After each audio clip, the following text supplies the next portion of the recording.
everyone, मैं मुस्कान and I welcome you all to our YouTube channel Study IQ Judiciary. So students, इस landmark judgement की series में आज इस सेशन में हम पढ़ने वाले हैं एक और लैंडमार्क केस के बारे में, एक ऐसे सेक्शन ऑफ सोसाइटी के बारे में जो हमारी सोसाइटी का पार्ट तो शुरू से था, पर पता नहीं क्यों उन्हें हमेशा अलग रखा जाता था। आज हम बात करेंगे LGBTQ कम्युनिटी के बारे में, उनके राइट्स के बारे में कि कैसे वो एक मेन स्ट्रीम सोसाइटी में आए, उनका क्या स्ट्रगल था, क्या राइट्स थे, कैसे उन राइट्स को स्टैब्लिश किया गया। तो इस सेशन में वो सारी कहानी आज हम देखेंगे। लेकिन इस लैंडमार्क केस को पढ़ने से पहले हम ये जानते हैं कि आखिर ये जो टर्म है LGBTQ, ये क्या कहता है, इसका क्या सिग्निफिकेंस है। वहां पे L जो वर्ड आता है LGBTQ में, L denotes for lesbian population, ऐसे लोग who are attracted towards the women who are attracted towards women, gay person or any male person who is attracted towards male person only, bisexual means those person who are attracted to both male as well as female, then transgender means ऐसे लोग जिनका birth पे जो gender था at the time of birth, जो उनको gender assign था, उससे वो क्या करते हैं, डिफर करते हैं, they are known as transgender. Queer means एक ऐसा टर्म यूज किया गया उस पॉपुलेशन को जिनमें क्या है, ऐसी कुछ स्पेशल कैरेक्टरिस्टिक्स हैं, तो उनके लिए एक जनरल टर्म दे दिया गया क्वियर कम्युनिटी।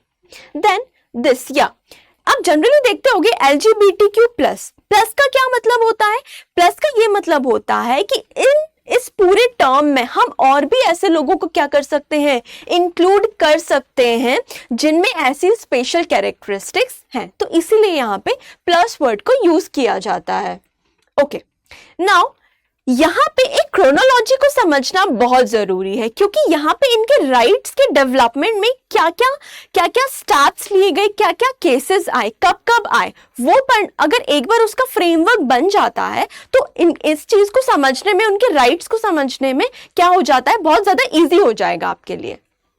तो सबसे पहले ये जो कहानी स्टार्ट होती है वो 2009 से स्टार्ट होती है। वैसे तो इसके पहले भी पिटीशन आई है, लेकिन जो अल्टीमेट, जो लैंडमार्क, जहां से एक्चुअली जो लड़ाई स्टार्ट होती है वो होती है 2009 से नास फाउंडेशन के केस से। उसके बाद 2013 में आता है सुरेश कुमार कौशल का केस। फिर 2014 में आता है हमारा नेशनल लीगल सर्विसेज अथॉरिटी, जहां पे ट्रांसजेंडर को एज अ थर्ड जेंडर का रिकॉग्निशन मिला था। फिर आता है 2017 जस्टिस KS पुत्तस्वामी केस। अब ये केस यहाँ पे क्यों इंपॉर्टेंट है वो हम पढ़ेंगे इस सेशन के थोड़े से बाद में। फिर 2018 में नवतेज सिंह जौहर का केस आता है, जिसके बारे में हमें पढ़ना ही है। 2019 में फिर आता है एक स्टैट्यूटरी लॉ इस पूरे कम्युनिटी के राइट्स को सेफगार्ड करने के लिए। 2022 Deepika Singh versus central administrative tribunal. इस केस में सेम सेक्स कपल को फैमिली वर्ड के अंदर इंक्लूड करने के लिए प्लीड किया गया था। 2023 में आता है Supriya Chakraborty versus Union of India, जहां पे प्लीड किया गया था कि सेम सेक्स मैरिज को क्या मिलना चाहिए, एक लीगल रिकॉग्निशन मिलना चाहिए। तो ये एक क्रोनोलॉजी थी। अब हम पढ़ते हैं डिटेल में कि आखिर ये कहानी स्टार्ट कहाँ से होती है। तो ये कहानी स्टार्ट होती है नास फाउंडेशन के केस से। अब नास फाउंडेशन क्या था? नास फाउंडेशन एक नॉन गवर्नमेंटल ऑर्गेनाइजेशन था, एक NGO था जो दिल्ली बेस्ड था। इसका मेन पर्पस था कि ऐसे डिजीज जो भी सेक्सुअल एक्टिविटी से रिलेटेड, जो भी हेल्थ इश्यूज होते हैं, HIV एड्स, इन सब के इन लोगों से जो भी अफेक्ट, मतलब इन डिजीजेस से जो लोग भी इफेक्ट होते हैं, उनके राइट्स को क्या करना, प्रोटेक्ट करना। और यहाँ पे ये जो NGO था वो LGBTQ कम्युनिटी के राइट्स को भी सेफगार्ड करने के लिए क्या कर रहा था, काम कर रहा था। तो जब इन्होंने ये देखा कि यहाँ पे जो ये पर्सन है, ये जो कम्युनिटी है, वो बहुत ज्यादा सफर कर रही है अपने राइट्स को लेके, तो ये चले गए सुप्रीम कोर्ट ये बोलते हुए कि जो भी सेक्शन 377 है वो यहाँ पे इस कम्युनिटी के राइट्स को क्या कर रहा है, वॉयलेट कर रहा है। तो अब हम देखते हैं कि सेक्शन 377 क्या बोलता है। सेक्शन 377 आईपीसी का, अब ये जो सेक्शन है बीएनएस में इसको रीड डाउन कर दिया गया है, मतलब यहाँ पे इसको कोई मेंशन नहीं किया गया है भारतीय न्याय संहिता में, जो कि सेक्शन 377 आईपीसी में था। लेकिन ऑब्वियसली ये केस तो हमेशा लैंडमार्क ही रहेंगे, इवन दो सेक्शन नहीं है, बट इन यहाँ पे जो लीगल कॉन्सेप्ट डेवलप हुआ है वो तो हमें पढ़ना ही पड़ेगा। तो यहाँ पे जो सेक्शन 377 था वो ये कह रहा था कि ऐसा कोई भी अगर एक्ट आप वॉलेंट्री करते हो which is carnal intercourse against the order of nature, इस फ्रेज को ध्यान से पढ़ना, carnal intercourse against the order of nature with any man women और animal shall be punishable with imprisonment for life और imprisonment which may extend to 10 years as well as the fine। अब यहाँ पे एक बहुत छोटा सा सेक्शन, लेकिन इसकी जो इंटरप्रिटेशन है वो देखो कितनी ज्यादा बड़ी है। अब यहाँ पे जो वर्ड यूज किया गया था carnal intercourse against the order of nature, यही एक फ्रेज था जो यहाँ पे इस कम्युनिटी के राइट्स का क्या कर रहा था, वायलेशन कर रहा था। इसका मतलब ये होता है, इस फ्रेज का मतलब ये होता है कि ऐसा सेक्सुअल इंटरकोर्स जो कि against the order of nature है। Against the order of nature मतलब कि ऐसा any kind of sexual intercourse which is other than the vaginal and penile intercourse, उसके अलावा जितने भी टाइप के इंटरकोर्स होते हैं sexual intercourse, that comes under this phrase. तो यहाँ पे जो भी होमोसेक्सुअल है या फिर जो सेम सेक्स के कपल्स होते हैं उनके बीच में जो भी सेक्सुअल एक्टिविटी होती है वो सेक्शन इसको भी क्या कर रहा था, क्रिमिनलाइज कर रहा था। और इसके लिए जो सफर कर रहे थे वो यही एक कम्युनिटी थी जो बहुत ज्यादा क्या कर रही थी, सफर कर रही थी। तो फिर यहाँ पे नास फाउंडेशन गई दिल्ली हाई कोर्ट। जब नास फाउंडेशन दिल्ली हाई कोर्ट गई, उन्होंने बोला कि जो सेक्शन 377 है वो इस कम्युनिटी के राइट्स को क्या कर रहा है, वॉयलेट कर रहा है। अब यहाँ पे कौन कौन से राइट्स को वॉयलेट कर रहा है, आर्टिकल 14 को, राइट टू इक्वालिटी को, आर्टिकल 15 को जो कि डिस्क्रिमिनेशन को, प्रोहिबिशन की बात करता है बेस्ड ऑन सेक्स, आर्टिकल 16 को जो कि यहाँ पे इनको एम्प्लॉयमेंट, इक्वल एम्प्लॉयमेंट अपॉर्चुनिटीज नहीं दे रहा था, वो तो खैर आगे की बात है, बट यहाँ पर जैसे 14 हो गए, 15 हो गए, 21 हो गया, राइट टू लाइफ हो गया, राइट टू लाइफ में आता है आपका right to live with dignity also. तो ये सारे राइट्स का यहाँ पे क्या हो रहा था, वॉयलेशन हो रहा था।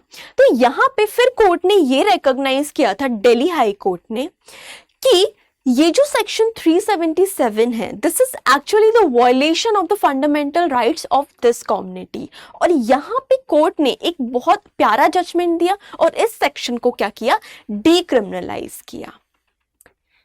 उसके बाद, और हाँ, ये पहला मेजर विक्ट्री थी LGBTQ प्लस कम्युनिटी के लिए, उनके राइट्स के लिए। फिर आता है सुरेश कुमार कौशल वाला केस।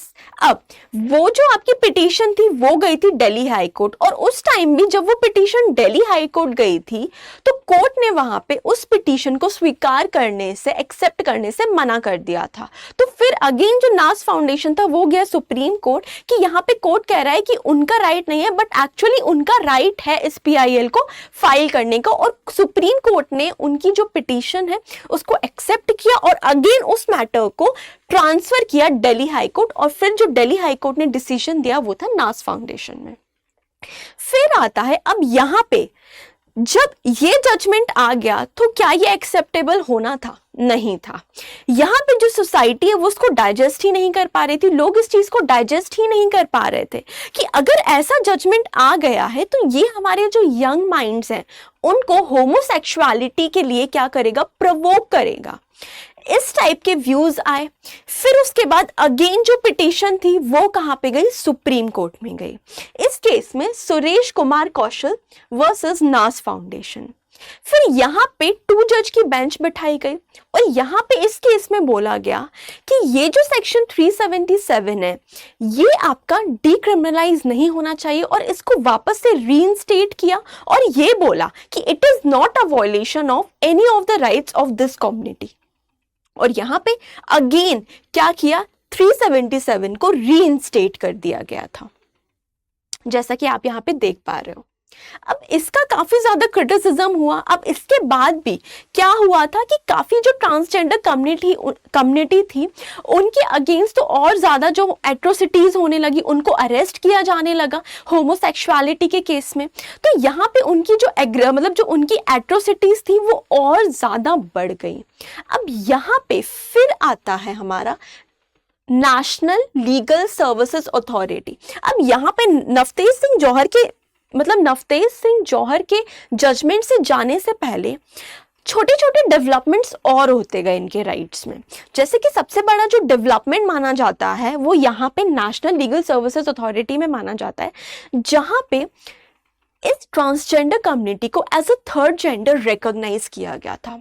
बोलने में बहुत फैंसी लगता है, बट एक्चुअली जब आप रियलाइज करोगे उन चीज़ों को कि क्या हो, कैसा लगता है कि जहाँ पे आपको रिकॉग्निशन ही ना मिले, आप प्रेजेंट तो हो सोसाइटी में लेकिन आपको कोई रिकॉग्नाइज ही नहीं करता है। जनरली जहाँ पे भी अगर सपोज हम कहीं पे भी अगर जाते हैं और अगर हमारा प्रेजेंस किसी को मैटर ही नहीं करता है, कोई हमें रिकॉग्नाइज ही ना करे, तो कितना ज्यादा बुरा फील होता है। तो ऐसा ही कुछ इस कम्युनिटी के साथ भी हो रहा था। तो इस केस ने यहाँ पे उनको एक रिकॉग्निशन दिया कि हाँ, यहाँ पे ये जो जेंडर मतलब ये जो कम्युनिटी है इसको एज अ थर्ड जेंडर क्या किया जाएगा, रिकॉग्नाइज किया जाएगा। उसके बाद आता है जस्टिस के.एस. पुत्तस्वामी केस। ये अपने आप में ही क्या है, एक लैंडमार्क वर्डिक्ट है जिसने ये बोला था कि right to privacy is the fundamental right under article 21 of the constitution. और यहाँ पे राइट टू लाइफ में right to live with human dignity है, जिसका राइट टू प्राइवेसी भी क्या है, एक पार्ट है। उसके बाद ही कैसा ये जो रीजनिंग थी, कैसा ये जो वर्डिक्ट था, वो फाउंडेशन बना नवतेज सिंह जौहर केस का। इसीलिए यहाँ पे इस केस को भी पढ़ा जाता है। फिर उसके बाद नवतेज सिंह जौहर वाली पिटीशन को फाइल किया गया था 2016 में। यहाँ पे 5 लोग थे, कोई सिंगर था, कोई डांसर था, कोई जर्नलिस्ट था, कोई एक्टिविस्ट था। तो ऐसे कुछ 5 लोग थे। इन्होंने क्या की, सुप्रीम कोर्ट ने पिटीशन फाइल की कि जो भी जजमेंट पास हुआ है उसका क्या होना चाहिए, रिव्यू होना चाहिए यहाँ पे। तो यहाँ पे जब ये पिटीशन फाइल की तो कोर्ट ने भी क्या किया, अपने डिसीजन को रिकंसिडर किया। और यहाँ पे कोर्ट ने जो अल्टीमेटली वर्डिक्ट दिया था वो ये दिया था कि यहाँ पे एक्चुअली जो सेक्शन 377 है वो वॉयलेट कर रहा है इस कम्युनिटी के राइट्स को। अगर हम देखें article 14, 15, 19, 21, 16, these all are violating the fundamental rights of this particular community. यहाँ पे उनके साथ डिस्क्रिमिनेशन हो रहा था, उनकी freedom of speech and expression को सप्रेस किया जा रहा था, उनका जो राइट टू लाइफ था उसका भी वॉयलेशन हो रहा था।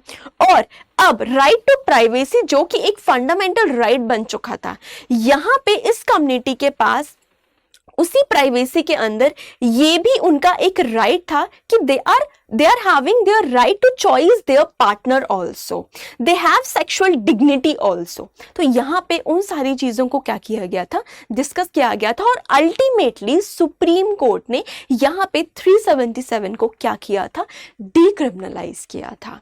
लेकिन यहाँ पर डीक्रिमिनलाइज तो किया था, सिर्फ उस एस्पेक्ट को डीक्रिमिनलाइज किया था जो कि उस एक्टिविटी को पनिश करते थे जो कंसेंटिंग एडल्ट्स के बीच में होती थी, between the same sex couple. सिर्फ उस एक्टिविटी को क्या किया था, डीक्रिमिनलाइज किया था।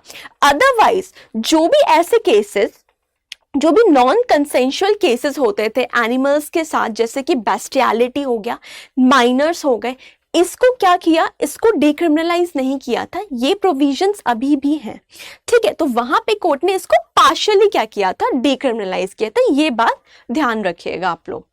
तो अल्टीमेटली ये एक बना बहुत बड़ा केस, जहां पे नवतेज सिंह जौहर में, जहां पे इस कम्युनिटी को एक्चुअली उनके राइट्स मिले थे कि हाँ, ये जो है ये एक ऐसा लैंडमार्क सेट हुआ कि अब कुछ नया चेंज देखने मिला हमारी सोसाइटी में, एक एक्सेप्टेंस आया और यहाँ पे लोगों में एक लीगल अवेयरनेस भी क्रिएट हुई और सब लोगों ने इस जजमेंट का बहुत अच्छे से वेलकम भी किया था। सुप्रीम कोर्ट जजमेंट वही आ चुका था, यूनानिमस वर्डिक्ट था यहाँ पे 5 जज बेंच के द्वारा, और सभी ने ये सेक्शन 377 को क्या कर दिया था, डिक्रिमिनलाइज कर दिया था। और जैसा मैंने आपको बताया कि आर्टिकल 14, 15, 19, 18, 21 इन सब का क्या था, वहां पे वॉयलेशन हो रहा था, तभी कोर्ट ने इन चीजों को क्या किया, कंसिडर किया था। उसके बाद यहाँ पे इस जजमेंट का बहुत बड़ा इफेक्ट आया इस कम्युनिटी के राइट्स में। उन्हें काफ़ी सारे राइट्स दिए गए, उन्हें एम्प्लॉयमेंट अपॉर्चुनिटीज़ दी गई, उन्हें रिजर्वेशंस दिए गए, और ऐसे कई सारे जो जो भी रिफॉर्म्स थे वो इस पर्टिकुलर सेगमेंट में लिए गए थे इस कम्युनिटी के राइट से रिलेटेड। फिर उसके बाद आता है एक और case, Supriyo at Supriya Chakraborty versus Union of India. अब बात थी एक चीज और, सेम सेक्स मैरिज की। तो यहाँ पे इस केस में ये प्लीड किया गया था कि सेम सेक्स मैरिज को एक लीगल रिकॉग्निशन मिलना चाहिए।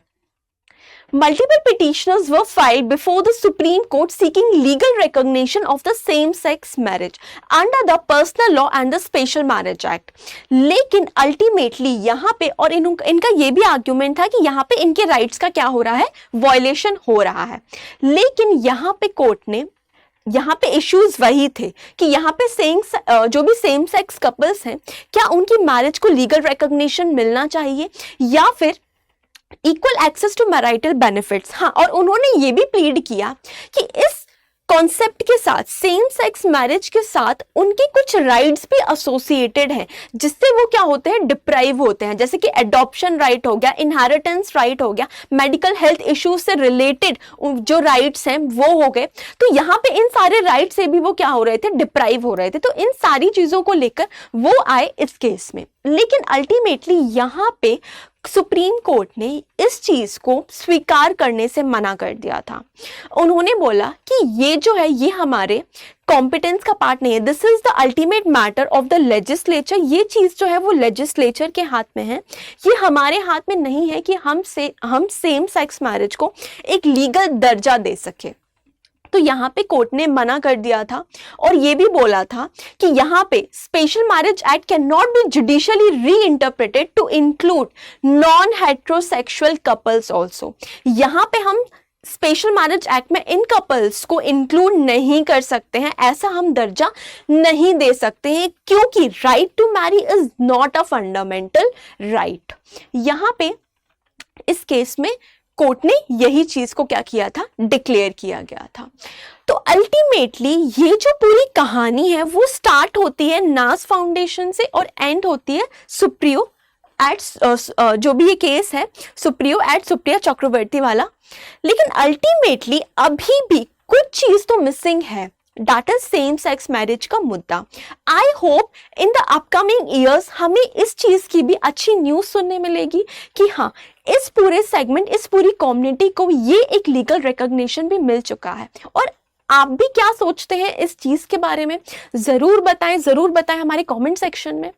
तो अब हम मिलेंगे नेक्स्ट सेशन में एक नए जजमेंट के साथ। Thank you so much everyone.